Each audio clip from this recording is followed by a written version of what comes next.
प्यारे बच्चों, ये आपकी 10 तारीख फरवरी की आज की वर्कशीट है 32 नंबर। ठीक है बेटा। तो जंतुओं में जनन के बारे में हम पढ़ते ही आ रहे हैं। तो हमने मानव में जनन पढ़ा था। तो और जनन के प्रकार पढ़े थे, अलैंगिक जनन और लैंगिक जनन। तो लैंगिक जनन में हमने जाना था कि आंतरिक निषेचन होता है और बाह्य निषेचन होता है। आंतरिक निषेचन में जो जंतु अंडे देते हैं अंड प्रजक बोलते हैं, और जो जंतु बच्चों को जन्म देते हैं उनको हम जरायुज बोलते हैं। लेकिन अंडे देने वालों में दो प्रकार से प्रजनन बताया था, आंतरिक निषेचन और मतलब प्रजनन का प्रकार बताया था कि वह किस प्रकार से उसमें निषेचन क्रिया होती है।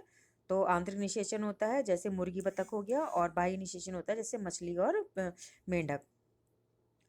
तो बेटा आज हम जानेंगे कि मेंढक का जीवन चक्र क्या है। तो सबसे पहले हम फोटो देखेंगे। जो मेंढक होता है, तो मेंढक जो है अंडे देती है, जो मेंढकी होती है। और मेंढक जो मेंढकी अंडे देती है वो जलनुमा पदार्थ के अंदर देती है और पानी के अंदर देती है। जलनुमा पदार्थ पानी में अंडों को बहने से रोकता है। दूसरा काम क्या है कि जो नर मेंढक होता है वो अपने शुक्राणु भी इस जलनुमा पदार्थ में छोड़ता है, और वो शुक्राणु जो है अंडाणुओं को निषेचित कर देते हैं, युग्मनज बन जाता है। जब इस युग्मनज से जो बच्चा निकलता है, तो बेटा उस बच्चे को हम टेडपोल कहते हैं। ठीक है। और टेडपोल एक लार्वा की तरह से होता है, जैसे यहाँ लिखा हुआ है कि अंडे से टेडपोल निकला। और मज़ेदार बात बताए क्या होती है, जो टेडपोल है ना, लगता है मछली जैसा है, क्योंकि इसके पैर नहीं होते, इसकी पूंछ होती है। और धीरे धीरे धीरे धीरे क्या होता है, ये टेडपोल पानी में ही भोजन करते हैं, और ये छोटे छोटे कीड़ों को खा लेते हैं, और धीरे धीरे इनके आगे वाले पाँव यानी अग्रपाद निकलने लगते हैं, और इनकी पूंछ जो है धीरे धीरे छोटी होने लगती है। और फिर उसके बाद क्या होता है कि पूंछ बिल्कुल गायब हो जाती है, और पश्चपाद यानी पीछे वाले दो पैर निकलाते हैं, तो टोटल 4 पैर हो गए। और पूंछ गायब होने से वो एक छोटा मेंढक नजर आता है, और वो छोटा मेंढक जो होता है वो बच्चा मेंढक होता है, और धीरे धीरे वो बड़ा हो जाता है। बड़े को बेटा बोलते हैं वयस्क मेंढक। ठीक है बेटा। तो ये मेंढक के जीवन चक्र में 3 अलग अलग चरण हो गए। अंडे, टेडपोल की स्थिति हो गई, और वयस्क। जब तक उसके पैर नहीं होते चारों, वो टेडपोल ही कहलाता है। ठीक है बेटा। तो जो वयस्क होता है उसमें 4 पैर हो जाते हैं। अब इसमें अगर आप देखें कि अंडे से जो लार्वा निकला या जो बच्चा निकला, वो वयस्क मेंढक की तरह से नहीं दिखता। वो एक मछली की तरह से दिखता है जिसके पैर नहीं है। धीरे धीरे पूंछ कम होती है, अग्रपाद निकलते हैं यानी आगे वाले पैर निकलते हैं, फिर पूंछ बिल्कुल गायब हो जाती है, तो पीछे वाले पैर निकलते, तब जाके वो मेंढक बनता है। तो इस क्रिया को हम कायांतरण कहते हैं। तो हम सब जानते हैं कि जो मानव, शेर, कुत्ते हैं, सभी जीवों में संतान जन्म के समय अपने माता पिता से मिलते हैं। कहने का मतलब वही है, अगर मुर्गी का अंडा है तो उसमें से मुर्गी तो निकलेगी ना, बतख के अंडे से बतख निकलेगी। कुत्ते के घर में कुत्ते का बच्चा होगा, शेर के घर में शेर का बच्चा होगा, क्योंकि सब बच्चों की शक्ल में माता पिता से मिलती है। लेकिन मेंढक एक ऐसा जानवर है, एक ऐसा जीव है जिसमें संतान जन्म के समय अपने माता पिता से नहीं मिलती। तो इसमें एक नाम और आपको मैं बताऊं, रेशम कृमि, रेशम कीट बोलते हैं। ये कृमि शब्द गलत लिखा है बेटा, रेशम कीट। पता है क्यों? क्योंकि रेशम का जो कीट होता है वो एक छोटी तितली जैसा होता है। आप अपनी 6ठी क्लास 7वीं क्लास की बुक निकालो और उसमें देखो। ठीक है।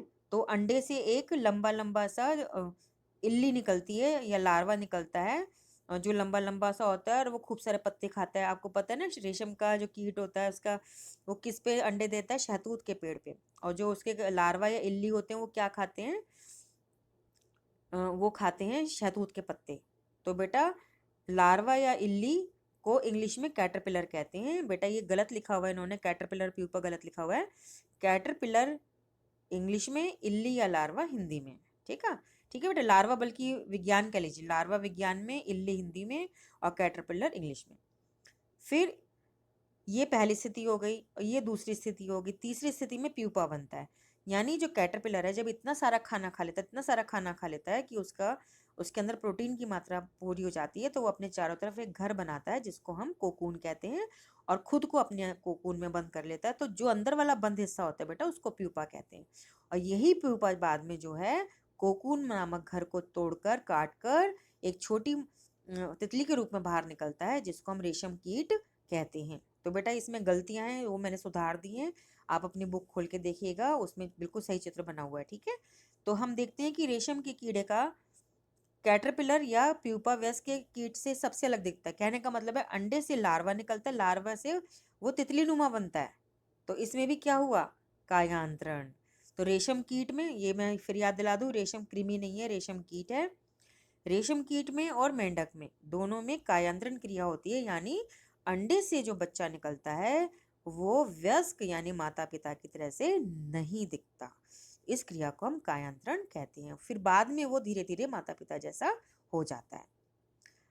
तो यहाँ पर वयस्कों में पाए जाने वाले लक्षण नवजात में नहीं पाए जाते। मेंढक इस प्रकार के जंतुओं का एक अन्य उदाहरण है।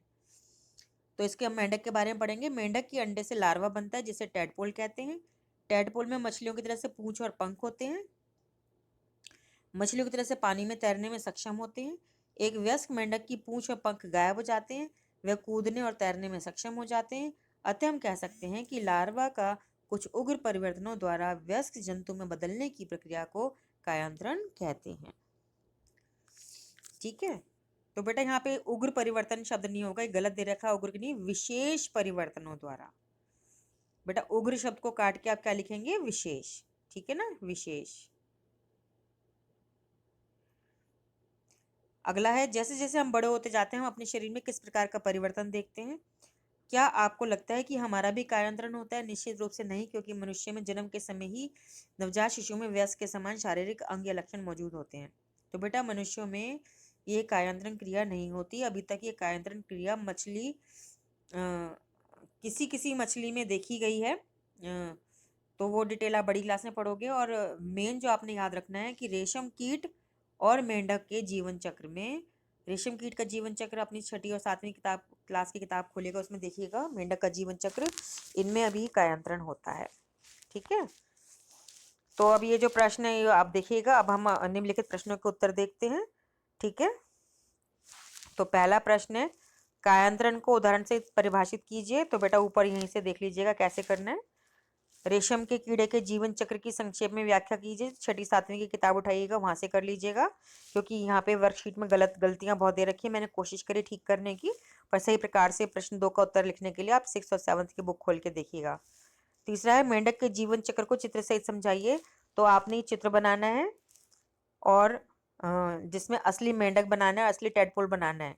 ये वाला चित्र नहीं बनाना है आपने, ये वाला चित्र बनाना है और उसको फिर समझाना है हिंदी में। ठीक है, चौथा प्रश्न है, क्या मनुष्यों में कायांतरण होता है? समझाइए। नहीं, मनुष्य में कायांतरण नहीं होता, क्योंकि मनुष्य में जो नवजात बच्चा जन्म लेता है उसमें के जो भी अंग हैं वो अपने माता पिता से मिलते हैं। अंग रंग रूप सब माता पिता से मिलता है। तो बेटा ये सब काम करने के लिए, सोचने के लिए, समझने के लिए आपको स्वस्थ रहना है और खुश रहने के लिए भी स्वस्थ रहना है। स्वस्थ रहने के लिए आपको कोविड-19 से बचना है। उसके लिए जब भी आप घर से बाहर निकलें मास्क लगा के निकलें, और जब भी घर के अंदर आएँ साबुन से अच्छे से हाथ धोएं। ठीक है, और अपने घर के सभी सदस्यों को ये बात समझाएं। ठीक है बेटा।